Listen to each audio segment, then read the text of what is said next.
Un matin de septembre à Annecy, la brume s'élève du lac, transformant la cité alpine en une aquarelle fanée. Au 5e étage d'un immeuble art déco, avenue d'Albigny, Solange Dubois se réveille seule pour la première fois depuis 64 ans. Elle a 84 ans, et chaque année est gravée dans son corps, qui se meut encore avec une surprenante détermination.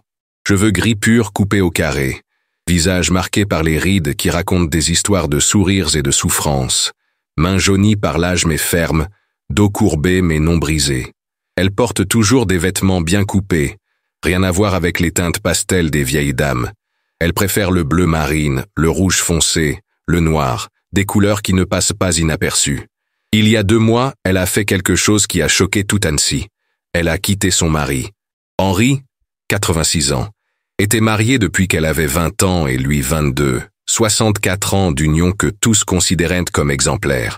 Une grande maison dans un quartier huppé, 3 enfants brillants, 7 petits-enfants, 2 arrière-petits-enfants, une belle fortune bâtie au fil des décennies.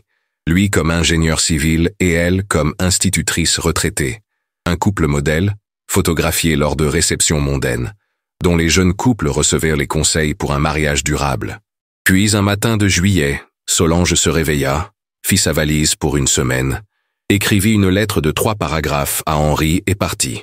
Elle loua ce petit appartement avec vue sur le lac, le meubla de meubles d'occasion bon marché, et commença une nouvelle vie à 84 ans, comme s'il était possible de recommencer à zéro quand la plupart des gens attendent la mort. Toute la ville n'entend parler que de ça. Sur les marchés, dans les églises, dans les cafés, le scandale Solange Dubois est sur toutes les lèvres. Une vieille femme sénile, disent certains, peut-être atteinte d'Alzheimer. Il est impossible qu'une femme de 84 ans, en pleine possession de ses facultés, abandonne son mari dévoué de 64 ans. D'autres, plus cruels, murmurent à propos d'un jeune amant, un gigolo qui la dépouillerait. Il faudrait prévenir les enfants avant qu'elle ne lègue tout son héritage à un inconnu. Mais la vérité est à la fois plus complexe et plus simple. Il n'y a pas de jeune amant. Il n'y a que Solange, lasse de mentir. Si vous avez passé toute votre vie à cacher qui vous êtes vraiment, cela vous freinera. Henri se présente chaque semaine. Il sonne à la porte avec une insistance exaspérante. Elle ne répond pas. Alors il crie à travers la porte. « Solange, c'est ridicule. Tu as 84 ans, rentre à la maison. »« Non, » répond-elle depuis son fauteuil où elle lit, sans même se lever. « Que je n'en peux plus. » Les enfants appellent tour à tour, Claire, Jean, Mathieu, tous répétant la même chose. « Maman, ça va? Tu as besoin d'un médecin? Papa est anéanti, il t'aime. Comment as-tu pu faire ça? » Solange raccroche quand la conversation tourne en rond. L'appartement, c'est la liberté. Petit, une chambre, un salon, une cuisine et une salle de bain, mais il est à elle. Son silence, son désordre, ses décisions. Du café quand elle veut. Pas à 7 heures du matin parce qu'Henri prenait toujours le sien à cette heure-là. La télévision au volume qu'elle souhaite. Pas à bas volume parce qu'Henri la trouve bruyante. Des livres éparpillés dans le salon. Non rangés par ordre alphabétique sur des étagères comme Henri l'exigeait. Pour la première fois en 84 ans, Solange respire. Mais la ville ne pardonne pas facilement. Un après-midi, alors qu'elle fait ses courses au marché, une ancienne collègue l'aborde. « Solange, ma chère, j'ai entendu parler de ton problème. Si tu as besoin de parler, je suis là. »« Quel problème ?»« dit-elle à voix basse, une séparation temporaire d'avec Henri. Ça doit être difficile à ton âge de te réhabituer à vivre ensemble après si longtemps. »« Ce n'est pas temporaire, » corrige Solange fermement. « C'est définitif. Je demande le divorce. » La femme pâlit. « Le divorce ? À 84 ans. Mais pourquoi ? Parce que j'ai passé 64 ans à faire semblant, » dit Solange, « et je n'ai plus de temps à perdre. » Faire semblant de quoi ? La femme est sincèrement déconcertée. Solange regarde autour d'elle, le marché grouillant de regards curieux, et décide que cela n'a plus d'importance. Tout le monde le saura de toute façon. Faire semblant d'aimer mon mari. Faire semblant de vouloir la vie que nous avions construite. Faire semblant qu'être une épouse et une mère suffisait, alors que ça n'a jamais été le cas. Le marché se tait, tous les regards sont tournés vers la conversation. La femme marmonne quelque chose à propos d'hormones, de démence.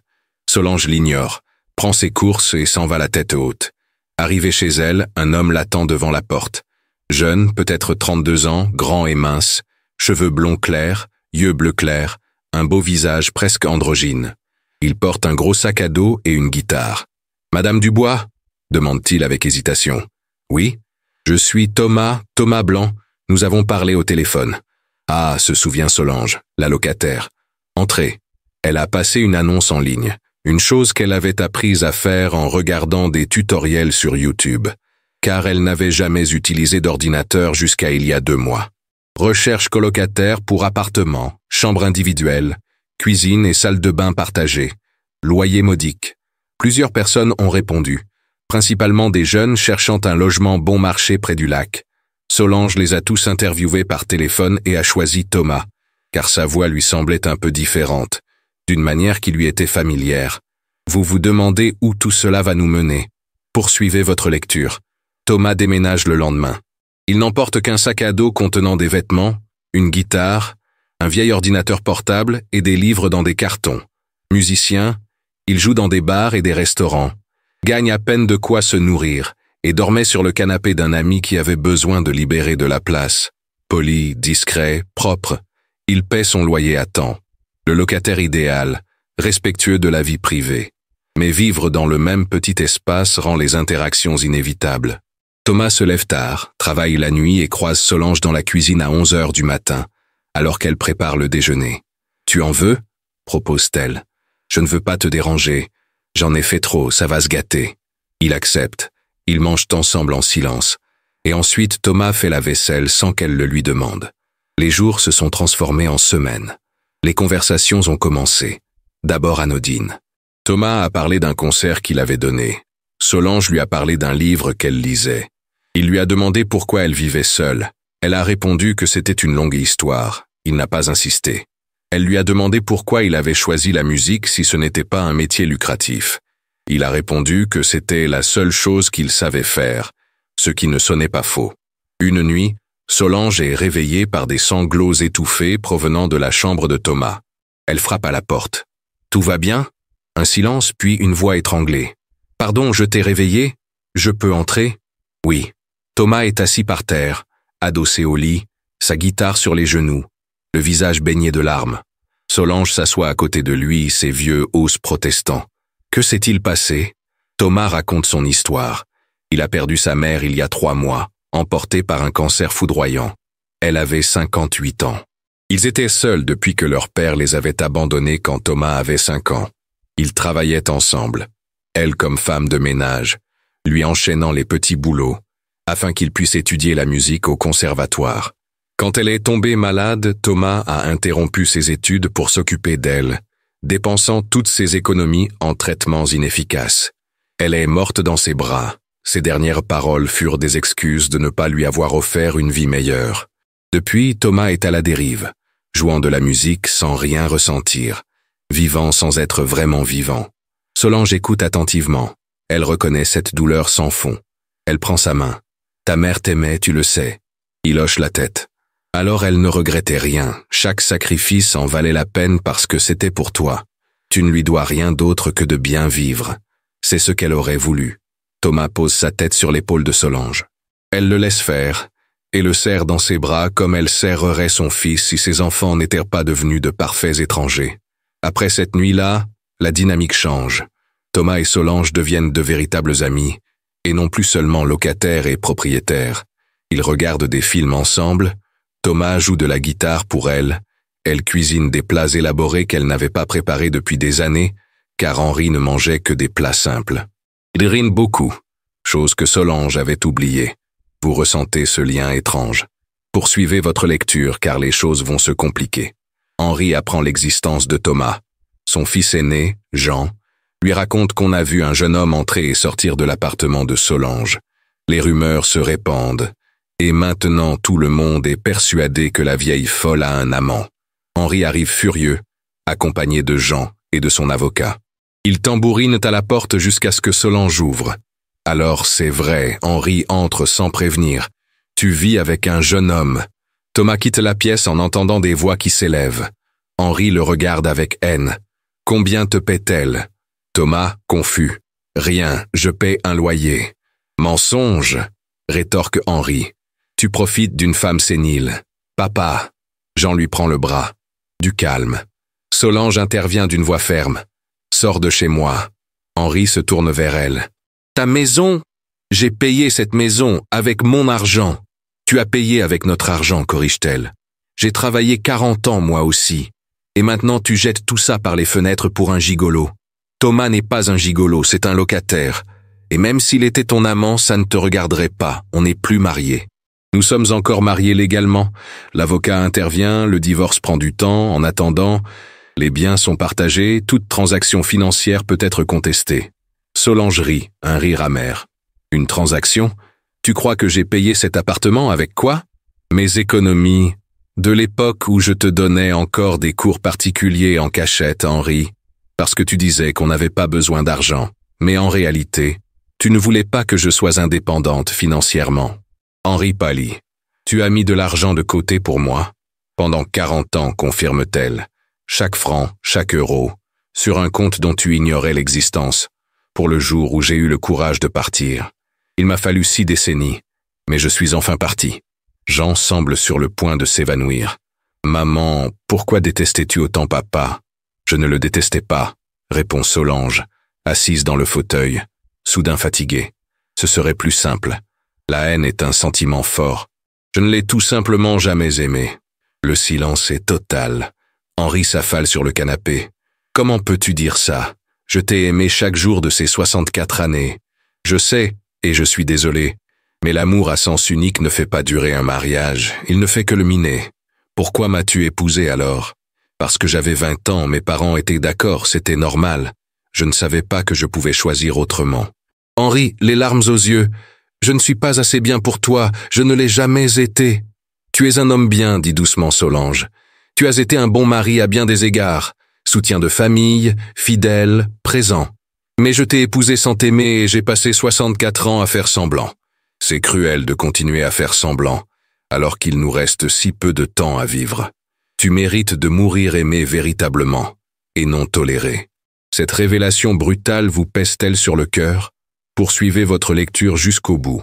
Henri s'en va, non sans avoir jeté un regard à Thomas. Un regard qui n'était pas de la haine, mais du désespoir.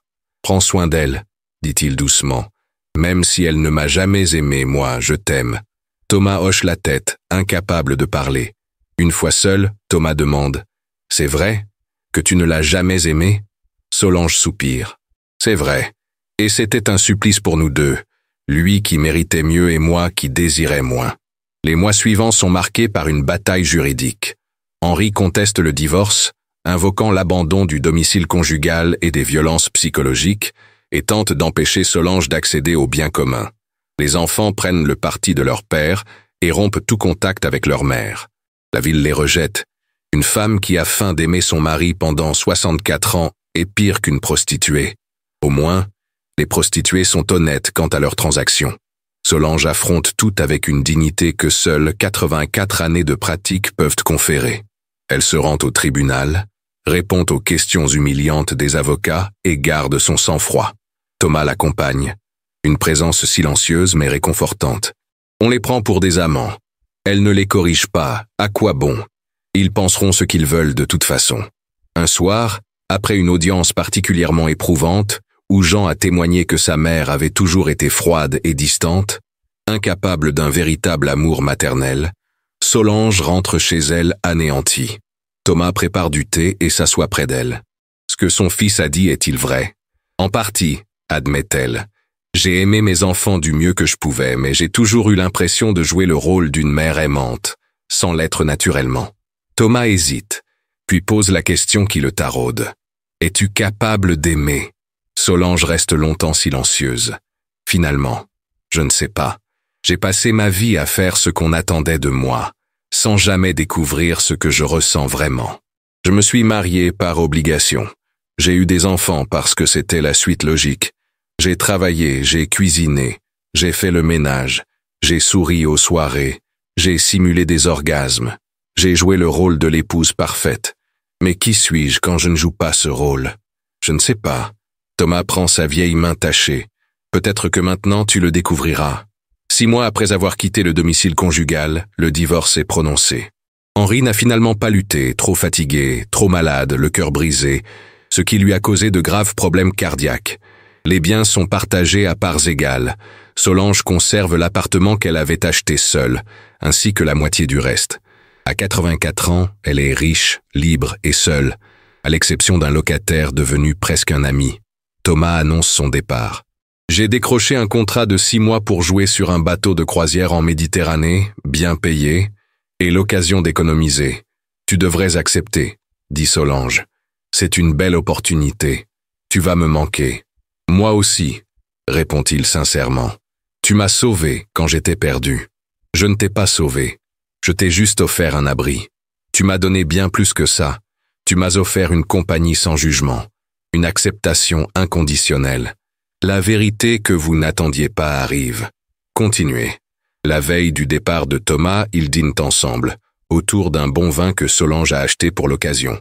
La conversation est fluide, ponctuée de rires et de souvenirs des 6 derniers mois. Lorsque Thomas se lève pour faire la vaisselle, Solange lui prend le poignet. « Je peux te confier un secret. » Bien sûr. La vérité, c'est que si j'ai quitté Henri, ce n'est pas parce que je ne l'aimais pas. Tout le monde le sait déjà. C'est parce que j'ai enfin accepté qui je suis. Thomas se rassied, attendant. Solange prend une profonde inspiration. Je n'ai jamais aimé Henri parce que je ne pourrais jamais aimer un homme. J'ai passé 84 ans à savoir que j'étais lesbienne et à faire semblant de ne pas l'être, à épouser de bons hommes pour le cacher, à avoir des enfants pour prouver la normalité, à mourir intérieurement chaque jour. À 19 ans, avant de me marier, j'ai aimé une femme, une professeure d'université, et elle m'aimait aussi. Nous nous sommes vus en secret. 3 mois de bonheur que je n'ai jamais retrouvé. Puis mes parents l'ont découvert, ont menacé de me déshériter, de m'envoyer en hôpital psychiatrique. Dans les années 1950, être lesbienne était une maladie mentale. On pouvait être interné. J'ai rompu avec elle. J'ai épousé Henri 6 mois plus tard, et je ne l'ai plus jamais revu. Thomas écoute en silence absolu. Solange poursuit. Henri ne méritait pas une épouse qui ne l'a jamais désiré physiquement, qui fermait les yeux pendant l'amour en imaginant que c'était un autre. Mes enfants ne méritaient pas une mère toujours distante parce que la famille traditionnelle n'a jamais été mon rêve. Mais surtout, je ne méritais pas de passer ma vie à faire semblant. J'ai quitté Henri non pas pour toi, non pas pour un jeune amant comme tout le monde le croit, mais parce qu'enfin, à 84 ans, j'ai eu le courage d'avouer la vérité. Et même si je meurs demain, au moins je mourrai en toute honnêteté. Thomas, les larmes aux yeux, se lève et la serre dans ses bras. Merci de m'avoir fait confiance. Solange, pour la première fois en 84 ans, pleure sur l'épaule de celui qui connaît toute la vérité. N'êtes-vous pas dégoûté? Pourquoi? Parce que vous êtes courageux, parce que vous avez survécu à un enfer que je ne comprendrai jamais, parce que vous êtes encore là, à vous battre. Vous êtes une source d'inspiration. 3 ans après avoir quitté Henri, Solange a 87 ans. Thomas revient de sa croisière et lui rend visite régulièrement. Une profonde amitié, qu'ils n'osent nommer mais qu'ils chérissent tous deux, est née entre eux. Henri est mort il y a 1 an, le cœur brisé. Ses enfants n'ont pas invité Solange à ses obsèques, mais elle s'y est rendue malgré tout. Elle est restée à l'écart, pleurant non pas sa disparition, mais la vie qu'ils ont gâchée ensemble. Solange vit seule, mais pas isolée. Elle a rejoint un groupe de soutien LGBT+, pour les personnes âgées, un endroit où elle peut enfin être elle-même. Elle s'y est liée d'amitié avec Diane, 79 ans, elle aussi veuve d'un mariage blanc. Elles prennent un café ensemble, vont au cinéma, se tiennent la main en public et ne se soucient pas des regards. Ce n'est pas de l'amour. Ils sont trop vieux, trop fatigués pour la passion. C'est de la camaraderie, de l'honnêteté. C'est de pouvoir se réveiller chaque matin sans avoir à faire semblant d'être quelqu'un d'autre. C'est suffisant, plus que suffisant. La scène finale montre Solange à 89 ans, par un après-midi d'été, assise sur un banc au bord du lac avec Diane.